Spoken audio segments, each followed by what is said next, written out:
Good evening, everyone.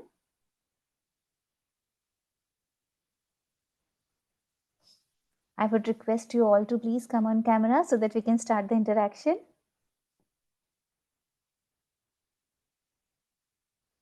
Thank you. Please come on camera. I'm waiting for everyone to be on camera.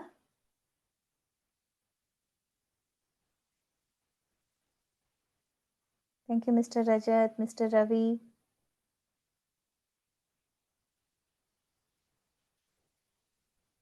Thank you, ma'am. Good evening. Good evening.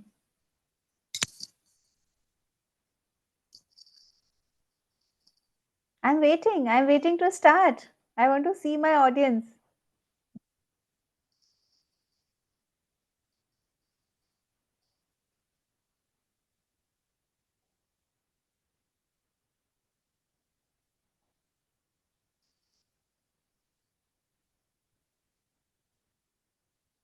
Thank you, Zelipa.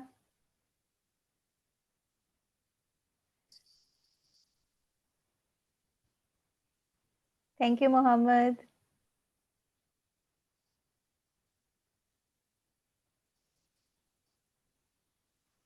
Komal, Evangeline, Pooja, Vanshika, Dr. Rajan. Please come on camera.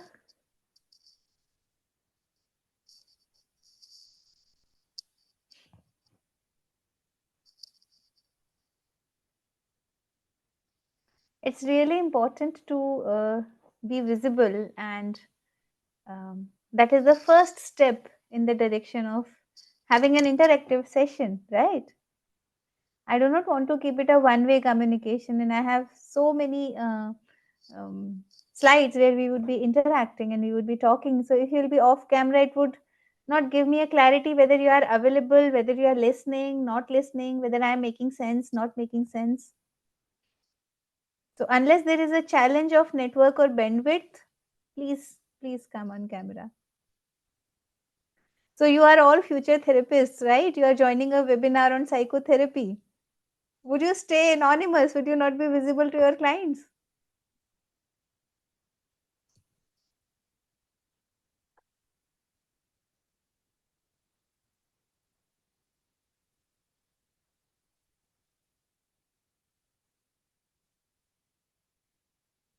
Okay.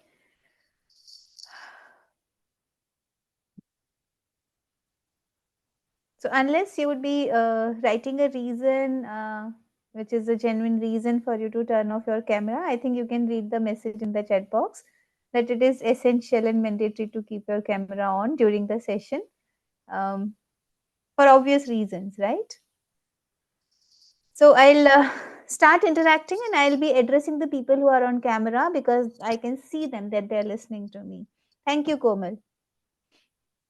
Now I'll share my screen, and we'll begin today's session. Okay, I hope you can see the presentation. Now I am not on the window there. I would be needing some time.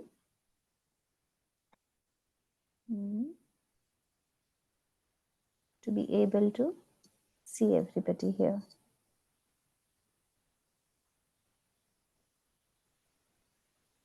Okay. Fine. I got that. Okay. So myself, Dr. Deepthi, I'll be your host for today's webinar. And we are going to understand psychotherapies and counseling. Let me just see if I can see the view here. Okay.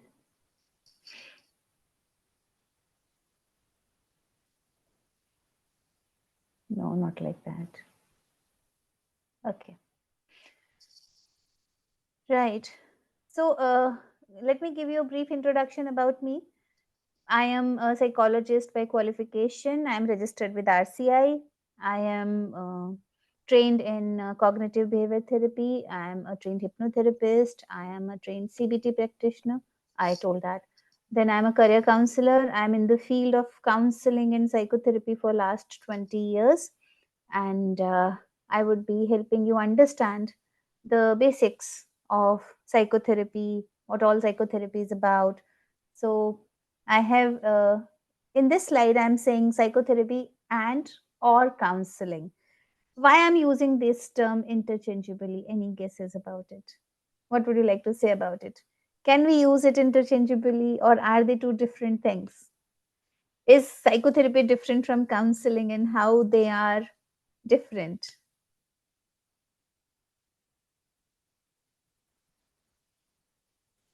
Anybody would like to add or share? Or maybe you're taking some time to open up and start sharing. Okay, so I'll tell you. So basically, it comes from your background, it comes from your certification, your qualifications to become a counselor or to become a psychotherapist. Okay, so counseling can be done by you if you have the skills and abilities of it, and if you have qualification in psychology, you can become a counselor there. um, Yes, it is like counseling. Psychotherapy is like counseling, but psychotherapy counseling is not psychotherapy. Okay, so it may appear like, because we'll discuss about it. What does it mean to what is the meaning of psychotherapy? And you would feel that okay, psychotherapy is also talking and counseling is also talking, but they are different because it comes from your training. Okay, so your training creates that difference, whether you call it counseling or whether you call it psychotherapy that you're offering to your clients. Okay, so let's understand that. Okay, today we are going to talk about psychotherapy. What does it mean? The different approaches that are there in psychotherapy. What types of therapies are there? And what is the process of psychotherapy? What are the ethical considerations, the benefits and limitations? So we are going to understand psychotherapy as an overview and understand different types and approaches. I am going to keep the session interactive. You are supposed to be responding to the messages that we are doing today. Uh, and so, my first question is, what is psychotherapy? If you want to tell me in the chat box, I am coming to the chat box and I am here to listen to you. What do you think is psychotherapy?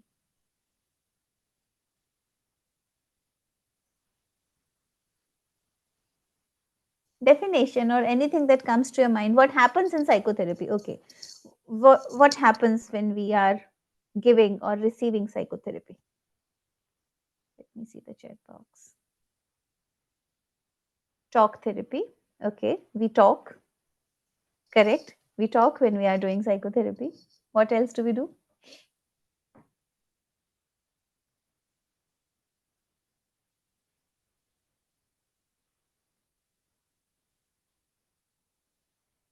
Okay, so psychotherapy is a therapeutic process. Okay, so first of all, it is healing. It is it is helpful. It is solving the objective of therapy. So it is a therapeutic process. What does it involve? It is involving a conversation. You said talk therapy. It is involving a conversation between a trained therapist and an individual or a group. So you can offer group therapy, you can offer individual therapy, but you have to be a trained therapist in order to be a psychotherapist. Now it is a collaborative effort. It is a mm, mutual effort. It's not that you are doing it or they are receiving it. We are working on it together. So together we are into this conversation, we are understanding, we are collaborating in order to achieve the objective that we want to achieve. And what is the objective? We want to improve emotional well-being majorly. We also address psychosomatic and other issues. We also have other objectives which can be related to personal growth, which can be related to their interpersonal skills and relationships. So basically, the aim of psychotherapy is improving psychological or emotional well-being of individual or the groups. We address their psychological issues during the process, and we promote personal growth during the process. Okay, so psychotherapy as a process helps individuals manage their thoughts, their feelings and their behaviors. This is what we address, help them understand, help them heal, resolve, address, and then that leads to personal growth. So, as a definition, this is what psychotherapy is all about. Now, the certain characteristic features of psychotherapy. You can raise your hand if you have a question, or if you can unmute and ask me the question, because I am not on the screen, so I can't see right now the reactions. Um, but I would be happy to answer your questions at the end of the webinar. If you want to keep posting them in the chat box, you can. So, what Ma'am, is would you Hmm? please go back to the slide, please? I forgot to. Yes. Yeah, sorry. Okay, okay. Carry on, please. So, psychotherapy is basically a talk based treatment. And now, because it is a talk based treatment, sometimes it appears that it is just like counseling. So, anybody who can talk well, who can connect well, who can communicate well, they start counseling people. Counseling is different from psychotherapy because you are trained to offer the therapy, because you are trained to take the discussion or the conversation in a direction where the client is able to explore those thoughts, feelings, behaviors, those psychological issues, address them, heal, and resolve those issues. Okay, so this is where it is similar to counseling, but it is more than counseling. uh, Emotional well-being. And why did I use the term interchangeably? Because when I offer, or we offer, this course in psychotherapy, we have both kind of professionals sitting there. Some people would be working as counselors, some people working would be working as psychotherapists based on their training.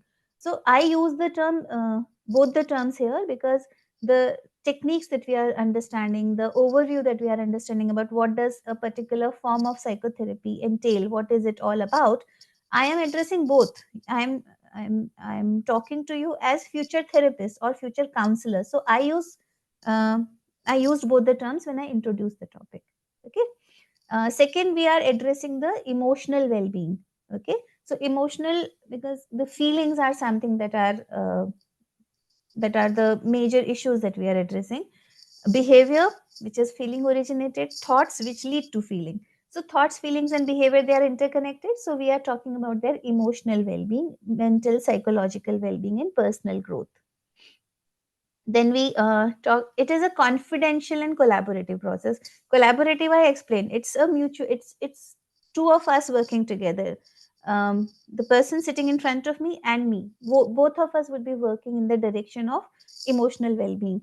So collaborative, it's not one way effort where I keep telling you things and you don't do anything. You have to contribute, you have to open up, you have to be open to discuss, at least, right, to explore what is happening, and then receive the guidance and act on that guidance. So that becomes a collaborative thing.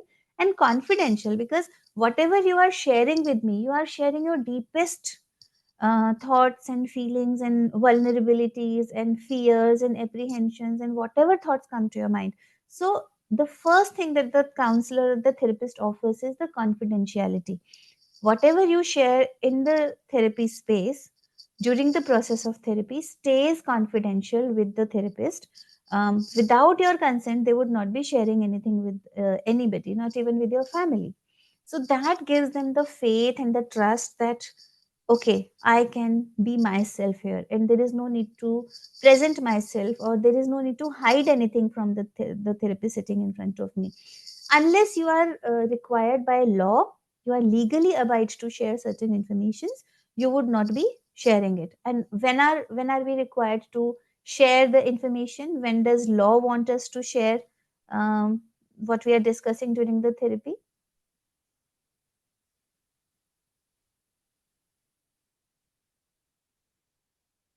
Tell me. When can you breach the confidentiality? And even if you make a promise that I'll keep things confidential, you can breach that and you can actually disclose that information. Do you? Could you? Can we breach confidentiality?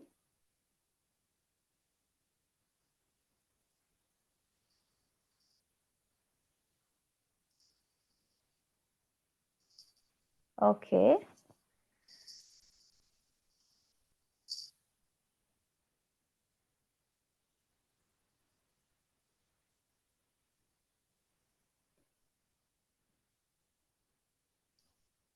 I think you are taking time to either type the answers.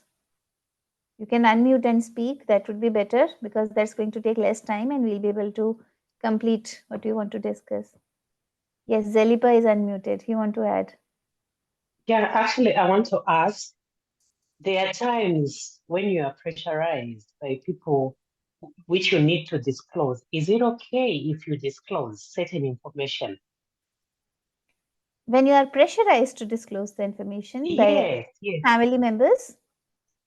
Not family members, or maybe sort of maybe if you work in a certain organization, Mm-hmm. that person comes in with vital information which you are required to keep. But again, you are pressurized that you are supposed to release that information. So what do you do in that case? Unless, so now, legally, unless there is a Yes. risk to life, All right.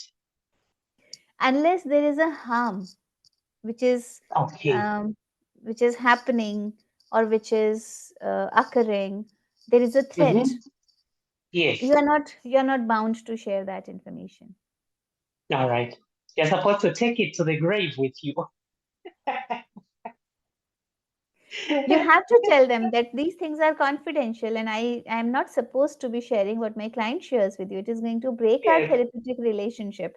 Only if there All would be a right. risk to life or there is a threat to the person, then only I'll come to the authorities and I'll share with them that something needs to be done immediately. I see. Thank you. Okay. It's clear. So it is a tailored approach. There is no one size fits all. Though there are certain approaches, there are techniques, there are things which are given to you as a therapy format or therapy procedure and all of that, but they are not to be um, used as a step by step or book kind of a thing.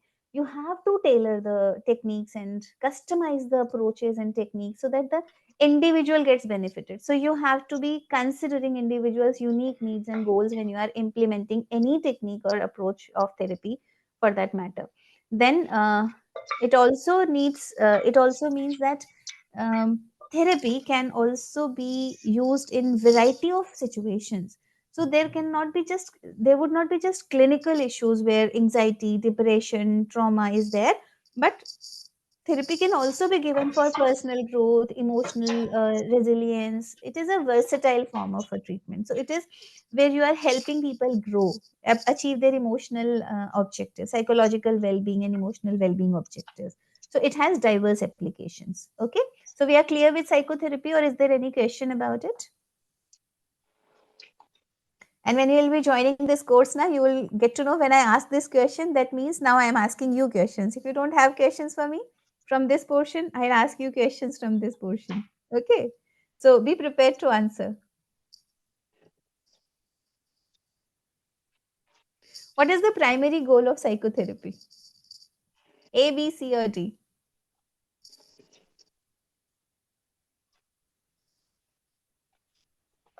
Can I, ma'am? Yes? B, it's to explore thoughts and feelings. Okay.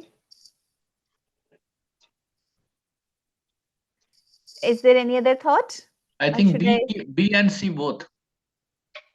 B and C both? Yeah. Okay. Look, to diagnose mental illness is not the primary goal of psychotherapy. Right? That would be Right. the goal of a psychodiagnostic process. The goal of psychotherapy is to help the client explore the thoughts and feelings. So To explore primarily, thoughts and feelings. Okay. Okay. Then B only. yes. Because you may start the therapy from the first session itself when you only have a vague idea about what kind of illnesses my client would be having. And with further exploration of thoughts and feelings, you may come to define or do a provisional diagnostic assessment of, or you may go for a diagnostic assessment of your client. But psychotherapy are offering even before that process. The primary goal is to offer that exploration, the space to explore that. Okay. Next question. How is psychotherapy conducted? Please unmute and speak. I'm not shifting to the chat box because that wastes a few seconds of mine to go and shift there. So This unmute and was speak. it. What appears to be the right answer? Ma'am, in this also, I think it's the B is the B, correct B, thing. only B, B. Collaboration ma'am. between a therapist and an individual or group. Yes, perfectly right. It's So B. Yeah. perfect. So you are listening and understanding correctly. When determining the duration of psychotherapy, what factors are considered? Your convenience, the client's occupation, the severity and nature of the issue that you are addressing, or the client's financial status, how much they can pay for. Ma'am, the nature and severity of the issues being addressed, I think, according to me, C. because Ma'am, Yeah, I yeah. guess It is C. C. Hmm. Very good. Excellent. You can clap for yourself. All of you did the good job here. You answered all the three thank you. questions correctly. And I'm going to make you feel, wow, we are doing well in this course Yeah. because Yes. you'll be, will be answering questions and you'll be feeling good about yourself being able to answer questions. Okay. So now we'll come to the next part, which is the types of psychotherapy. So majorly, we can say that psychotherapy can fall into three categories, though we can merge the other two also. So one is psychoanalytic and psychodynamic form of therapy, where psychoanalysis was founded by Sigmund Freud and his um, colleagues created and developed a psychodynamic approach of therapy. So we'll first address that and understand psychoanalytic therapy and psychodynamic therapy in the course. So this is one form of therapy. I'll explain what that approach is in the next slide. Then comes this cognitive behavior therapy. Cognitive therapy is founded by Albert Ellis, Aaron Beck. They are the founders of it. Gradually there are various branches of this form of therapy where we are dealing with the cognition is thoughts and feelings which is impacting the behavior. So cognitive therapy now covers cognitive behavior therapy. It is not just cognitive, the umbrella term is cognitive behavior therapy, and we are addressing all the three things: your thoughts, your feelings, and your behaviors. Okay. And then there is behavior therapy, which is coming from BF Skinner. He talks about reward, reinforcement, learning. So this is based on the observable behaviors and the things that reinforce that behavior. So that is a third form of therapy that we can say that this is behavior therapy, and we are only focusing on the behaviors and the symptoms. Cognitive therapy goes deeper there. It talks about the thoughts and feelings which are at the base of that behavior. Psychodynamic therapy goes deeper there. Why do I have those beliefs formed? What were my childhood experiences? So it is in that way, you can say deeper. Okay. That's surface, deep level, and the deeper level. That's how we address the client's issues in these three forms of psychotherapy. So first approach is the psychodynamic approach. You must have seen, if you have studied psychology, you must have seen this iceberg model given by in the Freudian theory, which talks about the conscious and the unconscious mind. And conscious is the limited portion that which is visible on the surface, which we are aware of. So these are mental processes, and only a limited part of our mental processes we are consciously aware of, and we call that consciousness. Rest of it, just like the iceberg, we do not know the width and the depth of the iceberg from the tip of it. So that is what the unconscious part of it. So psychodynamic approach talks about the unconscious part of the person's understanding of self, their life. So they also talk about personality in terms of id, ego, and superego, how they govern our choices, how they govern our behavior, what kind of um, mm, rules we have, how do we get our needs fulfilled. Okay. So psychodynamic approach focuses on the expression of our emotion and our affect, our feelings.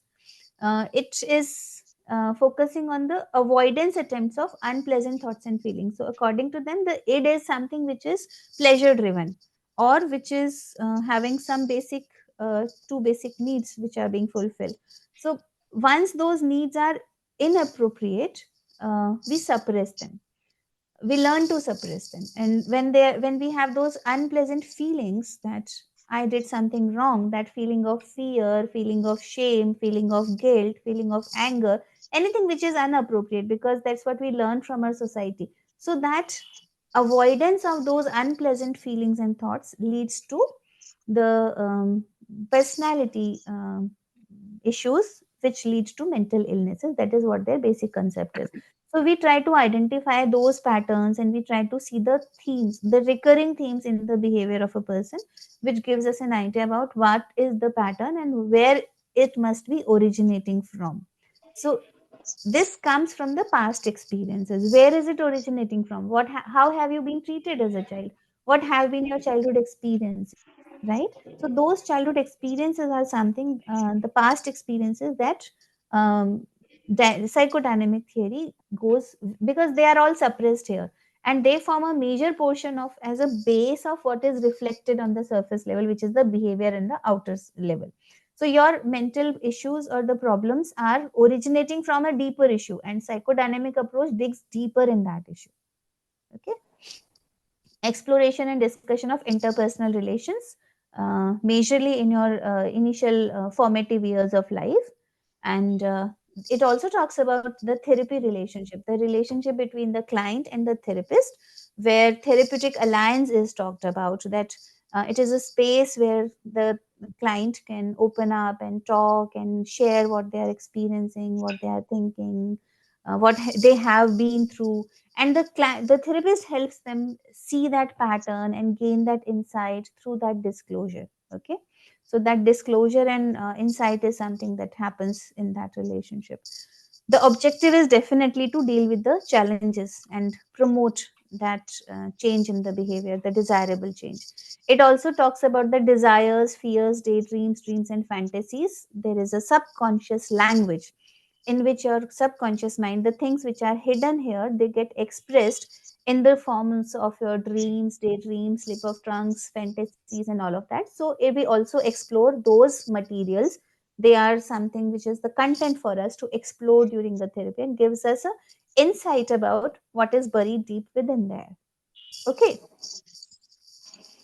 Then comes the second approach, that is cognitive behavioral therapy approach. And here what we do is the behavior. So basically the main problem, what is the problem behavior, what is it that we want to address, and how they are impacting our life. So we identify that what the client is doing or not doing, the present behavior, uh, is is something that we need to address, and what could be the possible causes of those behaviors. They can be cognitive reasons, the thinking pattern, my beliefs, the meaning that I give to the situations, my attention, the focus that I'm paying to, what kind of images I'm creating inside my mind, how do I perceive the world around me. So my world view, that is my cognitive aspect. Then my cognition is directly giving certain emotion, creating certain emotional states in my mind. So my moods, can you think of okay, let's do an activity. Let me see my audience. Can you feel happy right now? Yes, of course. What did you do to feel happy? I didn't do anything, but we are having some new lights on the subject. We are knowing new things. So you're happy. No, well, not by exactly new, by but knowing The previous experience. Uh-huh. by listening your voice, the word happy, Uh-huh. I feel happy. Okay. So did you create an image in your mind? How does happy being mean? What does being happy mean to you? And you reach that state by thinking about the word happy. Yes, yes. Yes. Yes. If I'll ask you to think, feel angry,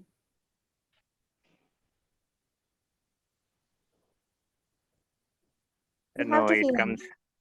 angry. Uh, It doesn't come like happy, hmm. angry. Okay. Now think about the last time when you felt angry. Yes.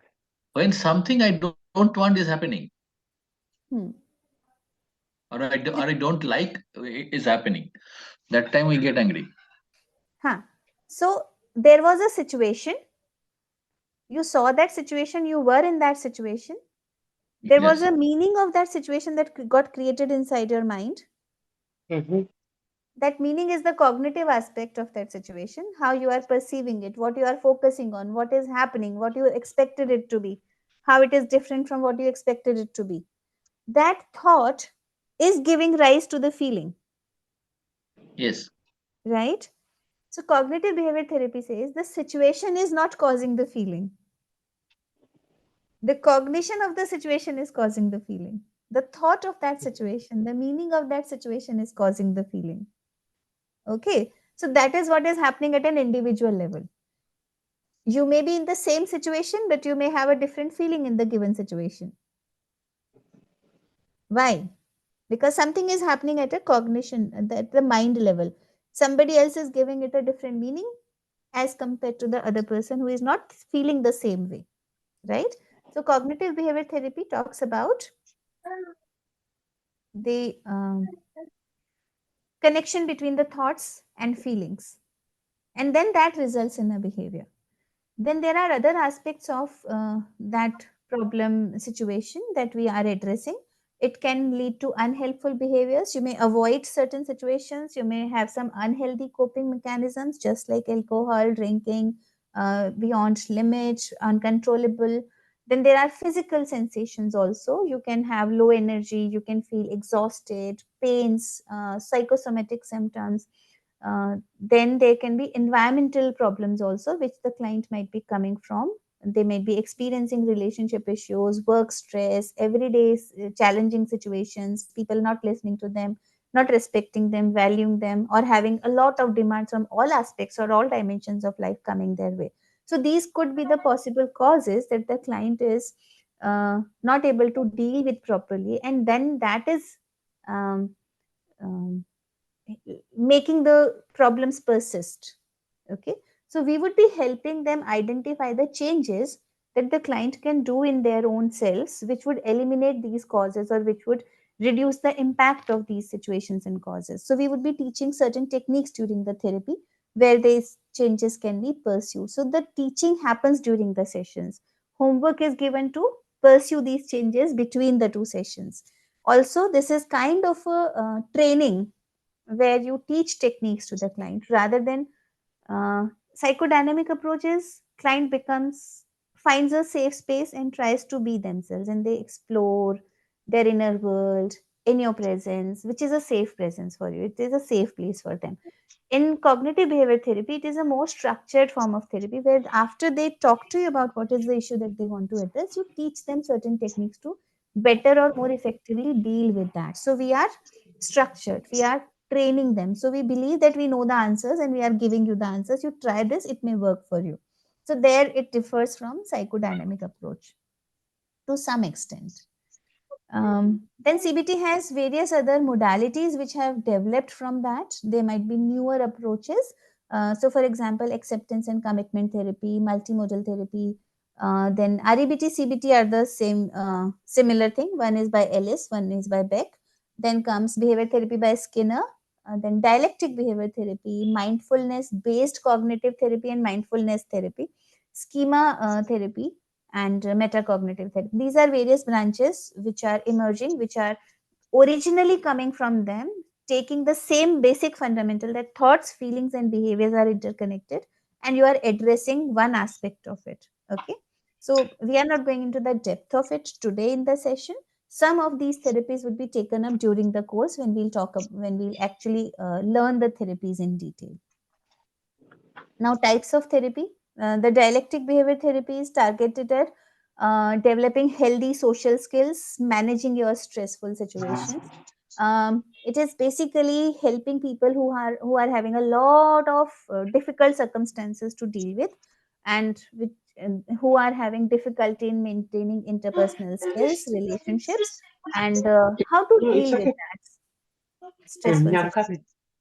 Somebody is unmuted. Would you please mute yourself? Thank you.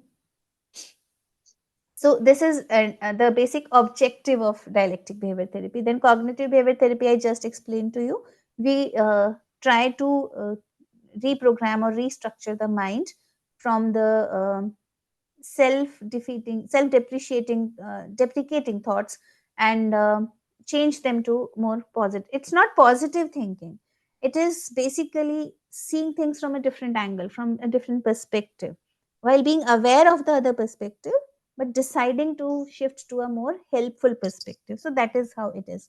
Then it is about interpersonal therapy is about attachment focused therapy, which where we are addressing the interpersonal issues directly.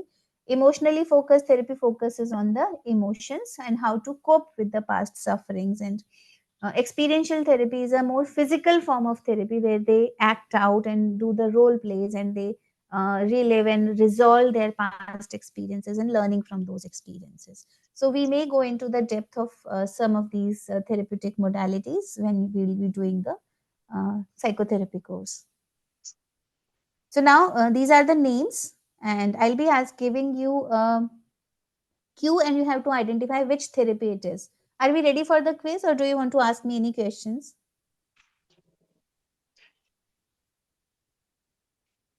So nobody is asking question. Seems you are ready. Okay. Let me just ask Okay. just one question.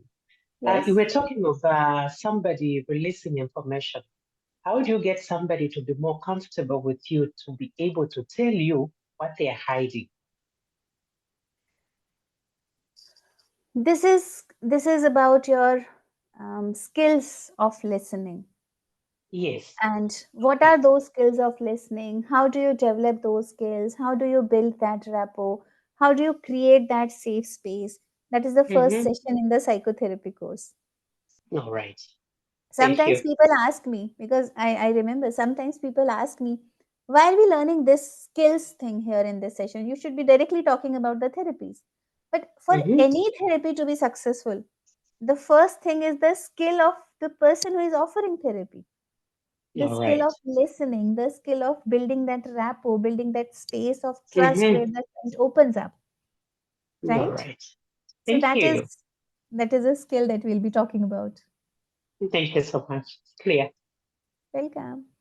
So, which therapy encourages clients to cultivate present moment awareness, reducing stress, and promoting well being? Out of these therapies, which one do you Mindfulness based therapy, ma'am. think? Very good. Very quick answer, huh? Be quick, unmute and speak the answer fast, okay?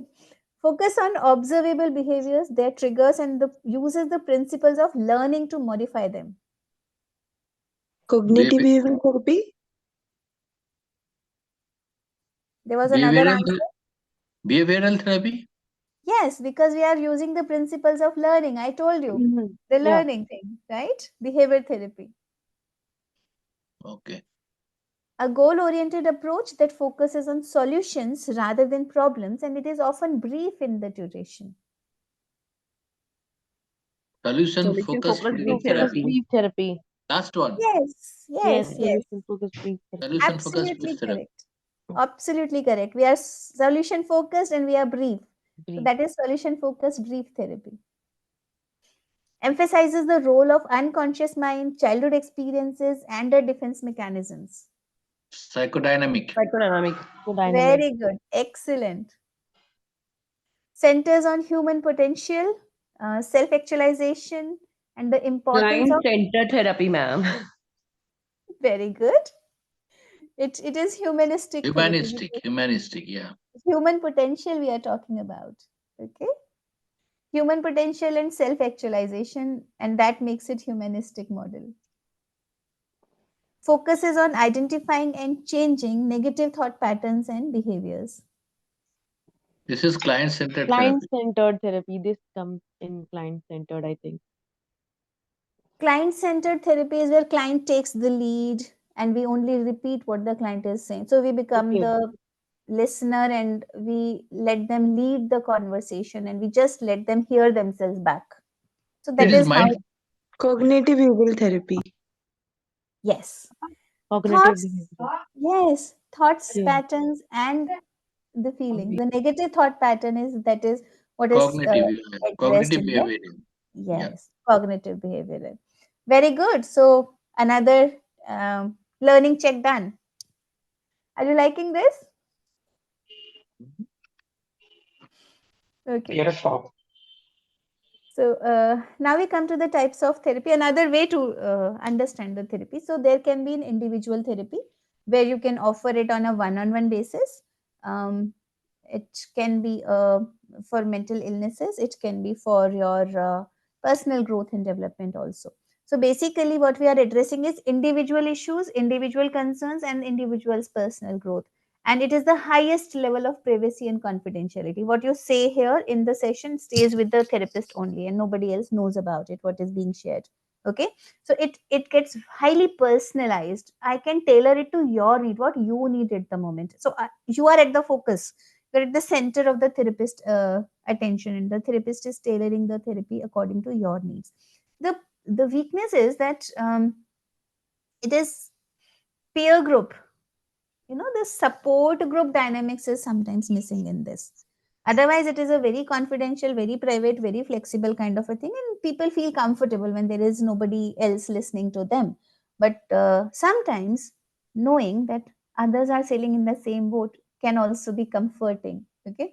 Another weakness can be that everybody cannot afford that one-on-one private consultation also. So offering a group therapy can also be a choice for those people who need that peer group support, or who are not able to come for the individual kind of a session for that regular long term basis. So group therapy is where you work with a small group of individuals, but they usually share a similar concern. So maybe in terms of some natural disaster, trauma victims, war victims, we offer them group interventions because everybody has been through the similar experiences. And when you listen to others experiences, there are multiple people going through similar challenges in life, that becomes a shared experiences, and that becomes kind of a supportive environment for somebody. Okay, so that is very beneficial for some people in group setting also. It helps you see things in a different approach also. The it is cost effective, you are a social being and you learn with the society. The weakness of the group therapy can be that you may have an apprehension that everybody would get to know about something which is very very personal and private till now, till date. And you take your time to open up, and you take your time to be there when you start opening up. Okay, so interaction between the group members can be supportive, sometimes it can be challenging as well. So that's something that the therapist needs to be careful of and mind being able to moderate and manage there. Okay, one weakness could be, what is the strength here? Personalized individual attention, and here it goes to the whole group. So your attention, the therapist attention, gets divided and distributed to everybody's need. You just cannot listen to one person and answer their queries and questions in the group session. You have to take care of everybody's needs during that. And the third form of therapy is the family therapy, where you focus on the family dynamics and relationship, because sometimes one particular issue is not going to get resolved by working only with one person, one family member. So you need to involve other people, and they together form a system, and we create a family system which is basically conducive, which is supportive in terms of growth, personal growth, or relationship in conflict resolutions, and that. So it addresses the family dynamics, it addresses the family relationships. So if something is related to do with interpersonal or social dynamics, family therapy works. And these are the three forms of therapies in terms of types of therapy. One more form. I hope this is very clear. If any questions, you can raise your hand. There's no quiz right now, or we can have a quiz also. These are the processes of psychotherapy, and just make a guess. And what would it be? Where the therapist conducts an initial assessment, because sometimes you can answer a question, put your brain to test, and you can come to an answer. Rather than me speaking a term and telling you the definition of that term, you read the definition and tell me which term it is, right? So, quiz. In this phase, the therapist conducts an initial assessment to understand the client's concerns, history, and goals. And they may A- use a- diagnostic tools. Assessment and diagnostics. Assessment First and one. diagnosis. Assessment and diagnosis. Yeah. Correct. Perfect. Very good. Regular assessments are conducted to track the client's progress. and the therapist and client work together to evaluate how effective the therapy has been, and they adjust the treatment plan if required. Progress Progress monitoring and monitoring. evaluation. Very good. Yeah. The therapist employs various techniques such as cognitive restructuring, mindfulness, whatever is your therapy modality, so that you can address the client's issues and achieve the desired goals. Therapeutic Goal, techniques. goal setting and treatment planning, I think. Thera- Therapeutic techniques. Therapeutic techniques, ma'am. No, What is happening here? The therapist is planning or therapist is employing? I think goal setting and treatment planning is happening here, according to me. I'm asking you only. Tell me whether the therapist is employing or the therapist is planning. Sorry, employing. Yeah. So, it Therapist Yeah. employs, it's Therapeutic therapeutic technique. technique. Yeah. Now I agreed? read it. Understood? Yes, ma'am. Yeah, got it. Now, collaboratively with the client, the therapist establishes specific treatment goals and creates a structured plan outlining the therapeutic approach. Goal setting and treatment planning. Yeah. Understood? Goal setting and treatment plan. Yeah, that's what is left also. Now, the question is, what comes first? Okay. First one comes first, Yeah. then the second Okay. one.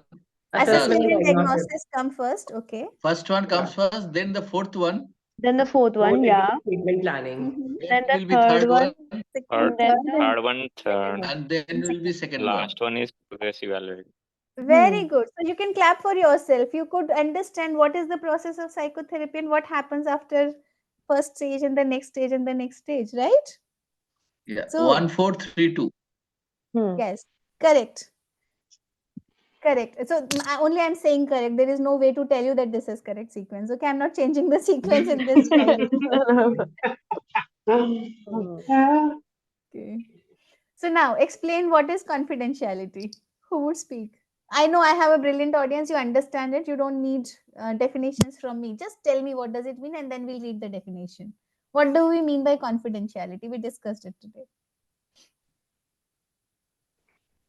to maintain secrecy between the This is client and keeping. counseling and the counselor. Keeping the information. Doctor, would it be like giving the full confidence to the patient or the client and making the client believe that, it is between us and giving him that kind of a confidence? Yes. Yeah, it is maintaining the confidentiality of whatever information the client shares with the therapist, because Yes. there could be a lot of sensitive informations which Yes. he or she may not like to be divulged to outside world, anybody Right. else, including his or her family also. Yes. So neither my employer It's would get actually to know about it, nor my family members would get to know about it, unless there is a risk to life, unless there is something for which I'll take your consent before sharing. Correct. Yes. If I need to share something, I'll first take your consent for sharing that.